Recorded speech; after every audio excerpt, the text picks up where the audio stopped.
still got my harness laid out on the floor.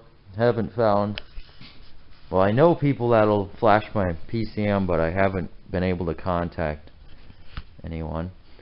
I know of two guys locally who do the PCM work, the flashing and the modification and all that stuff, but I can't seem to get a hold of them. So I'm going to wait a little bit, see if I can get a hold of them, and if I can't, then I'll try to contact Brandon at lt1swap.com and send it out to him. But he seems to be hard to get a hold of as well. Guess I got to be a little patient.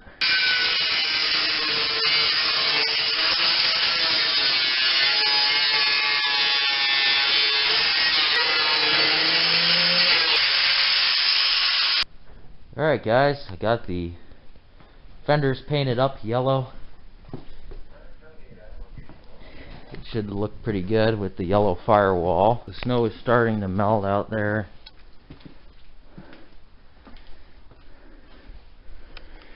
And I got my harness laid out on the engine here. What I'm going to do is get the engine harness itself all buttoned up. This might be long enough to mount my computer and my fuse box on this side, which would be really good. I just got a package in the mail here. This is my vehicle speed sensor. I got it from a reputable eBay vendor. And this little guy was $50, but it's kind of important. This goes into your transmission where the speedometer port goes, or where the speedometer, the mechanical speedometer hooks up to, and then the cable speedometer will go on this end of it. It's between the cable and the transmission itself. And what this does is it generates a pulse to tell the PCM how fast the vehicle is going, so it can adjust the air-fuel mixture accordingly, so it doesn't stall when you stop and stuff, so you can get the right fuel mixture going. Alright, I'm still putting my harness on. It's kind of a tedious process and not really a lot of material to film. Just one of those things. But I noticed one of my little connectors here, the temp sensor here for the PCM to know what temperature the engine's running at. The little clip on it is broken, so I'll have to pick up a new one at the junkyard, because you don't want something like this popping out when you're going down the road. You don't want any of these little connectors coming off, so I'll pick up a new one of them and put it right on the end. No big deal. Okay, so I have one ground wire on my harness, which is called, I believe, a common ground, and I'm going to ground that to my valley cover, because it bolts right into this bolt goes right into the block, so that'll be a good ground. I'm just making sure it's all clean here on the bolt and on the cover and the threads, so it'll have a nice good solid ground there. And then I have that one other ground for my fuse box. Alright guys, the harness is on. I got everything zip tied and put into place, so it's nice and, you know, solid on there and not flopping around on hot parts of the engine.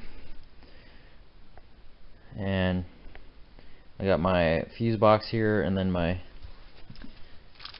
PCM connectors right there, so the PCM will mount right there once I get it back from Brandon at lt1swap.com. I'll figure out how to mount that, and then this will go on my inner fender.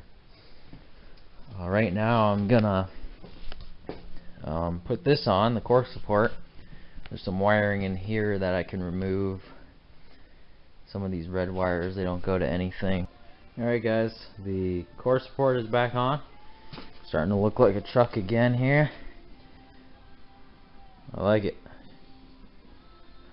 When you take something apart like this, you kind of forget about how it looks or where pieces go. And I've got a little bit more room here than I thought I did. Nice clearance here. So that's good. And now I'm gonna wire up the factory harness so I can get my lights and everything working, and then I'll wire up the engine harness and everything. Alright, I got the factory harness soldered, heat shrunk, and taped back up. When I took this all apart, I was lazy and I just snipped it right there. I labeled them all, just so I didn't have to take all the harness out in the core support, which it worked out well. I just labeled them really good and went back together really smooth. I didn't have to do any brain work and research because they were all labeled. Didn't have to look at a diagram or anything. Really glad I labeled them because there's quite a few wires there for all the headlights and marker lights and stuff, and so that went back together smoothly. Now I gotta clean up this mess here. It was always like this. I don't know what somebody did here. They just kind of took advantage of the constant 12-volt source right there and hooked up a bunch of those two things. Now you can see I reduced all those wires down to the essentials. Just have the one post here with 2 wires coming off. I'm not sure what these 2 are, but they're important. They or something, I don't know. And then this wire coming from the positive cable. So now I'm gonna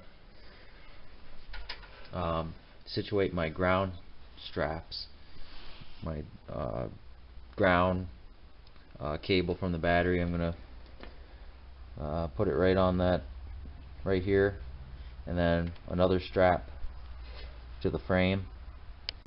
Alright, the ground cable's on. See, it goes to the head right there, and then there's another cable that goes down to the frame right there. I got a battery in there. Let's see if we got any life. I haven't seen a light out of this thing in 3 going on 4 months.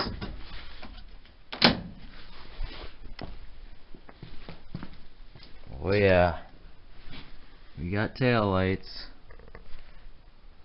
Cool. And it looks like I forgot something on the bumper there. Awesome. That's exciting. I know it's not much, but still exciting. Got the Tach hooked up. Alright, I got the fender on just for now. It'll have to come back off. Well, I got this on so I can build a bracket for my fuse box, because that's going to go on there. And I really like the yellow paint on that. Alright, I just whipped up this bracket for the fuse box out of a bunch of scrap metal. See if I can do it one-handedly. See, that bolts on 3 different holes. One up there, there, and there. And I gotta drill a couple holes right here to mount it to the fender. Well, that's good and solid. That'll keep it from moving around. And then I will start wiring up more of my stuff here. Alright, there's that bracket bolted onto the fuse box, and I drilled a couple holes here, and I'm going to figure out where I'm going to mount it on the inner fender. Alright, I got the fuse box mounted.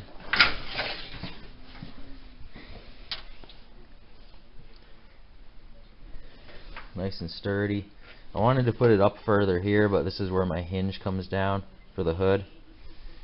It's like this it takes up this much room, so I had to put it down here, but it should be alright. Gives me a little bit more flexibility with my harness. I want to put it up like that. Alright, I got the speed sensor installed and the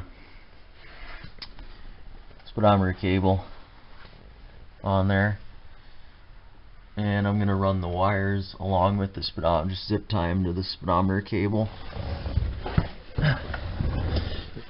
Let's see, and then they'll come out, and the wires will come out I'll come up here with the speedometer cable and go right where I need them to the speed sensor wires.